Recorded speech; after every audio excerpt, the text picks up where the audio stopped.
बन सके तो बेलपत्र और समी पत्र शंकर को चढ़ाना है।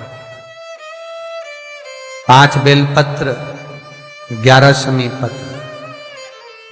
बन सके 108 चावल के आखे दाने ओम नमः शिवाय जप कर शिव को समर्पित करना।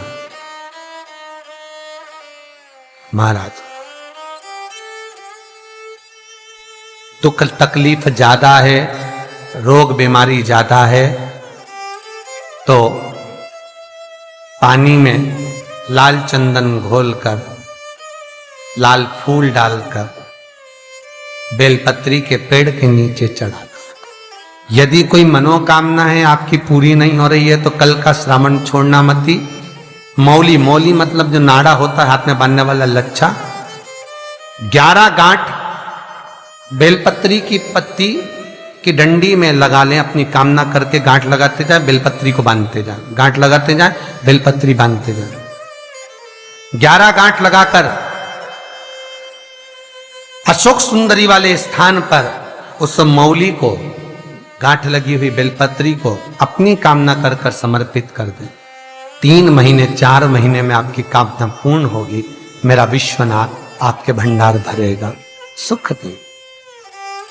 जिसके घर में, दुकान में, व्यापार में तरक्की नहीं हो रही हो, तकलीफें ज्यादा आ रही हो, तो एक नंदी ध्वज, बाजार में जहां ध्वज मिलते हो, झंडे मिलते हो, तो नंदी ध्वज ले लो और नंदी ध्वज लेकर उस पे अपनी कामना कर कर स्वस्तिक बना दो। स्वस्तिक बनाकर वो नंदी ध्वज शंकर के मंदिर पर लगवा दीजिए।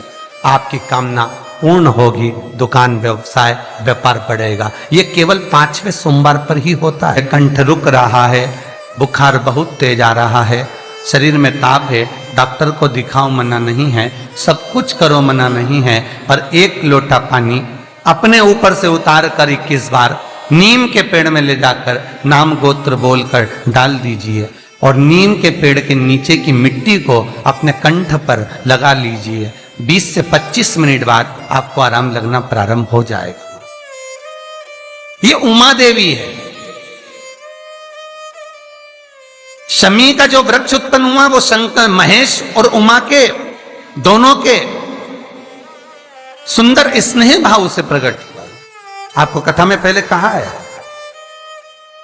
और माता पार्वती, माता स्वयं उमा जो प्रगटी है, उससे नीम का वृक्ष उत्पन्न हुआ, निमाड़ी का वृक्ष, जो देवी का प्रतिबिंब माना जाता है,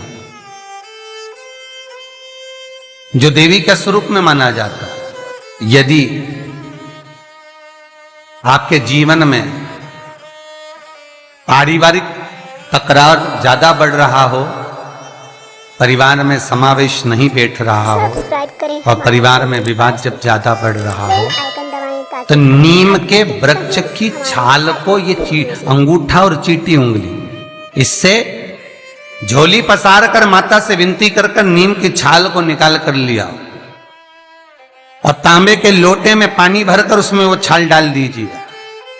सब्सक्राइब करें। पूरे परिवार का हाथ का स्पर्श कराकर वो जल शंकर भगवान को समर्पित कर दो। यदि आज अभी क्लेश चल रहा है, बहुत घर में क्लेश मचा हुआ है, अभी की अभी कर कर देखो, आधे घंटे के अंदर सबका बुद्धि, सबकी चित्त, सबकी वृत्ति एकदम शांत होगी, वापिस प्रेम बढ़ जाए।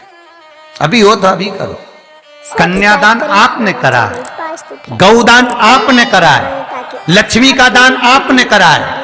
इसलिए शिव महापुराण की कथा कहती है, इन 3 दान करने से पहले 50 बार विचार करिए। कन्यादान करने से पहले 50 बार विचार करना। क्या अच्छे लड़के को दी है, लड़का अच्छा होना चाहिए, परिवार अच्छा होना चाहिए। बेटी अगर रोएगी, बेटी को दुख होगा, तो कन्यादान करने वाले को रोना पड़ेगा।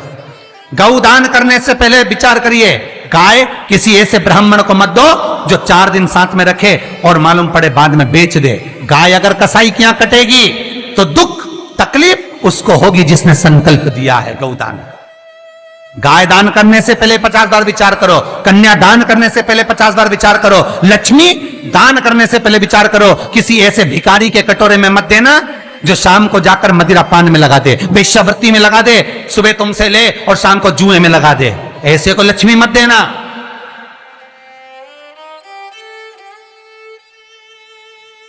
और ऐसे को लक्ष्मी मत प्रदान करना जो धर्म को धंधा बना ले। लोग आश्रम बनाने के नाम पर, गौ सेवा के नाम पर, इसके नाम पर, उसके नाम पर खूब पैसा कमाते और बाद में मालूम पड़े अच्छे अच्छे तीर्थों में होटल बना के बैठ जाते और उनका गुजारा जिंदगी भर होटल से चलता रहता। तुमने दान कर करके देवालय, मंदिर, सभी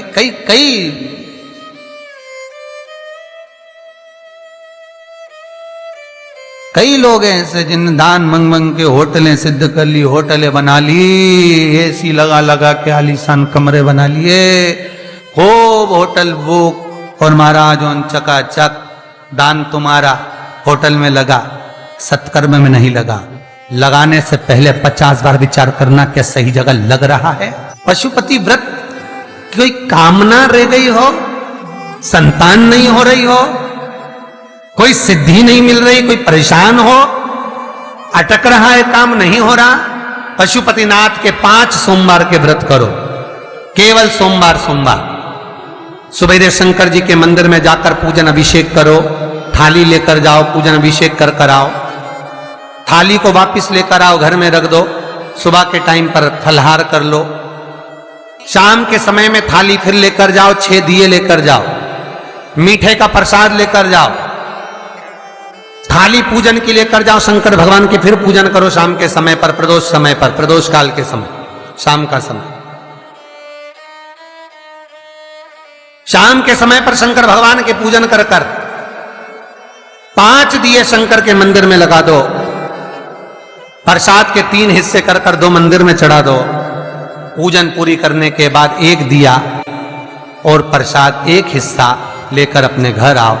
घर के दरवाजे के पास बाहर ही बैठकर दिए को अपने सीधे हाथ पर, जब आप अंदर जाएं तो अपने सीधे हाथ पर 1 दिया जो लेकर गई थी, 6 दिए उसमें से 1 दिया यहां लगा दो।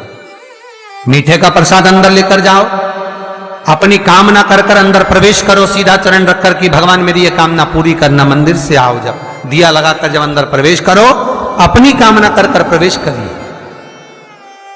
अंदर आकर भोजन प्रसादी बनवाकर सबको पवाओ, आनंद में पाओ। और जब तुम भोजन करने बैठो तो भोजन करते समय सबसे पहला जो मीठे का प्रसाद है वो पाओ, उसके बाद अपनी थाली का भोजन करो।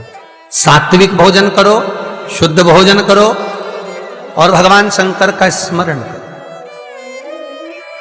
5 सोमवार के बीच में पुरुष करते हैं तो लाइन से हो जाते हैं, पर स्त्री करती है तो हो सकता है कि बीच में रजस्वला धर्म आ जाए।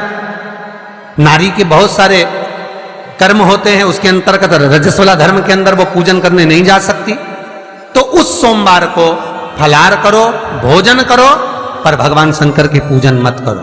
फिर अगले सोमवार करो। जो सोमवार को तुम शंकर के मंदिर की पूजन करोगे, दीप लगाओगे, वही सोमवार गिनती में गिने जाएंगे, वही सोमवार गिनती में आएंगे, वही सोमवार गिने जाएंगे। पशुपतिनाथ के व्रत करो और जो जो तुम्हें तकलीफ में दिखे, जो जो कष्ट में दिखे, उसको कहो कि पशुपतिनाथ के व्रत करो। लाखों लोगों ने करे और लाखों लोगों ने इतने सालों से कथा में हम कई बार बता चुके और लाखों करोड़ों जनता इस व्रत को करी है, सबको लाभ मिला है, बहुत आनंद मिला है। आपके भी जीवन में सुख जरूर आएगा। केवल स्त्रियां ही नहीं, पुरुष भी इस व्रत को करे, केवल बड़े ही नहीं, बच्चे भी इस व्रत को करे। ये व्रत फलदायी है। पशुपति, कई लोग पूछते हैं गुरुजी इसका उद्यापन कैसे होता है, समापन कैसे होता है? कुछ नहीं, एक नारियल पर मौली लच्छा लपेटकर बेलपत्र रखकर, बन सके तो 11 रुपए रखकर शंकर जी के सामने आखा की आखा वो श्रीफल रख दीजिए अपनी कामना कर कर, हो गया। श्री भगवान का भजन। शिवाय नमस्तुभ्यं, श्री शिवाय नमस्तुभ्यं, श्री शिवाय नमस्तुभ्यं।